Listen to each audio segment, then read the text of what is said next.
Hello dear students, करते हैं next question. Question number है 34। क्वेश्चन कह रहा है कि आपके पास एक चार्ज पार्टिकल है जिसका charge by mass ratio alpha given है, ठीक है।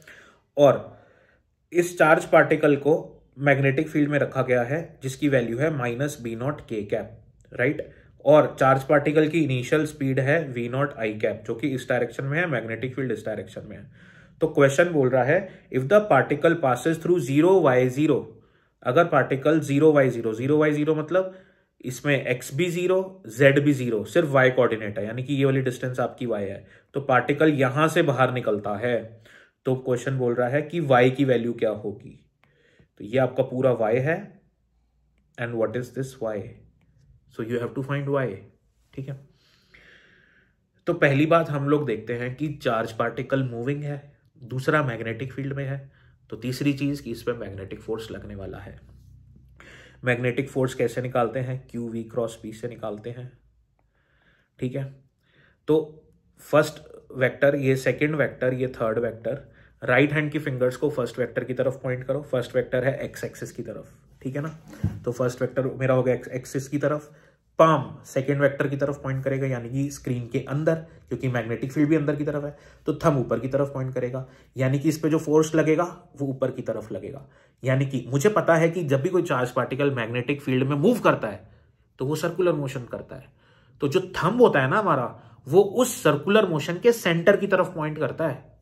तो ये क्या होगा, इस डायरेक्शन में फोर्स लगेगा, इस डायरेक्शन में फोर्स लगेगा, और ये क्या करेगा, सर्कुलर मोशन करेगा।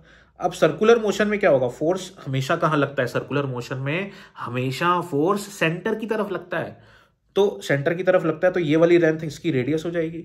ऐसे ही अब ये क्वेश्चन बोल रहा है कि यहां से बाहर निकलेगा, यहां से बाहर निकलेगा।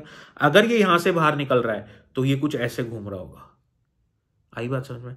तो ये वाला जो पार्ट होगा ये इसकी रेडियस हो जाएगी, और ये पूरी लेंथ कितनी हो जाएगी इसकी, ये पूरी लेंथ इसकी डायमीटर हो जाएगी। समझ में आई बात आपको। तो क्वेश्चन ने साफ साफ बोला है कि वो इस पॉइंट से बाहर निकलता है, तो इस पॉइंट से बाहर निकलता है मतलब वो ऐसे सेमी सर्कुलर पार्ट कवर कर रहा होगा। तो ये वाली जो पूरी डिस्टेंस होगी वो 2r हो जाएगी, और ओपी बराबर, ये ओपी आपका हो जाएगा 2r के बराबर। समझ में आई आपको बात। तो सेंटर की तरफ फोर्स लगेगा, तो फोर्स ये सेंटर की तरफ लगेगा, और चार्ज पार्टिकल ऐसे सेमी सर्कुलर मोशन करते हुए बाहर आ जाएगा। आर की वैल्यू क्या होती है, mv/qb, तो आर की जगह सब्स्टिट्यूट कर देंगे mv/qb, ठीक है। तो यहां पे q/m की वैल्यू क्या दी हुई है क्वेश्चन में, अल्फा दी हुई है, तो q/m, सॉरी m/q क्या हो जाएगा, m/q हो जाएगा 1/अल्फा, क्योंकि q/m अल्फा दिया हुआ है। क्लियर होगी आपको इतनी बात।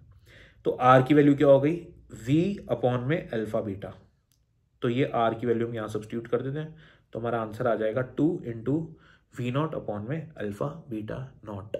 Thank you.